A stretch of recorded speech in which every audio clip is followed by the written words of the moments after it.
অধুনা মনরেগা প্রকল্প নিয়ে সাধারণ মানুষের মধ্যে বিভ্রান্তির জাল ছড়াচ্ছে বাম কংগ্রেস। ক্রমশ মিথ্যাচার করেছে দুই বিরোধী দল। নয়া সংশোধনীতে গুণগত বেশ কিছু পরিবর্তন আনা হয়েছে সময়ের দাবি মেনে। রয়েছে স্বচ্ছতা।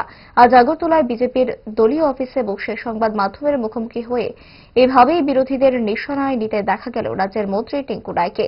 মন্ত্রীর দাবি, জাতীয় গ্রামীণ জীবিকা মিশনের নয়া সংশোধনী আইনে কোনো ধরনের অস্পষ্টতার স্থান নেই, কোনো ধরনের গোঁজামিল কারবার বন্ধ। প্রতি সপ্তাহে কাজের তদারকি করা সহ কেন্দ্র রাজ্য স্ট্যান্ডিং কমিটি তত্ত্বাবধানে জনসম্মুখে প্রকাশ করা হবে সাপ্তাহিক রিপোর্ট। কোনো ধরনের আর্থিক অস্বচ্ছতার সুযোগ থাকছে না নয়া সংশোধনীতে। বিরোধীদের আক্রমণ করে মন্ত্রী টিঙ্কু রায় কি জানিয়েছেন দেখুন। কাজ হয়েছে, আমরা দ্বিতীয় পজিশনে ছিলাম, অর্থাৎ আমরা সেকেন্ড প্রাইজ পেয়েছি। গোটা দেশের মধ্যে সেকেন্ড প্রাইজ ছিল আমাদের 2020-21-এ। 2021-22 আমরা থার্ড ছিলাম, 2022-23 আমরা ফোর্থ ছিলাম, 2023-24 আমরা ফোর্থ ছিলাম। এগুলো বলার উদ্দেশ্য হলো যে এরা যে মিথ্যা কথাগুলো বলে, এগুলো যেন মানুষের সামনে আপনারা সঠিক তথ্যগুলো তুলে ধরতে পারেন। আমি ডাটা নিয়ে বলছি, এগুলো আমাদের রাজ্য সরকারের সাইডে আপনারা পেয়ে যাবেন, ভারত সরকারের মনরেগা সাইডে আপনারা পেয়ে যাবেন।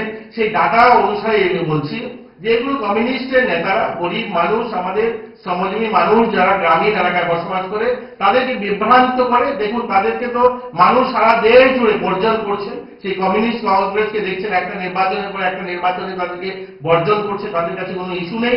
তারা এই ছোট ছোট বিষয়গুলো নিয়ে কেন্দ্রে যখন পার্লামেন্টে এই বিষয়গুলো তো তারা সেখানে বলতে পারেনি, পার্লামেন্টের বিলটা পাস হয়েছে, সেখানে তারা সেভাবে বলতে পারেনি তারা মনরেগার পক্ষে। যেখানে ভারত এই যে জি রামজি কানুনটা এসেছে, সেখানে প্রায় পুরো দিন চর্চা হয়েছে, সেই বিষয়গুলোর উপরে একদম স্পষ্টতার সঙ্গে বলা হয়েছে। তো এখন কি করছে, গ্রামীণ মানুষকে গিয়ে বিভ্রান্ত করার চেষ্টা করছে।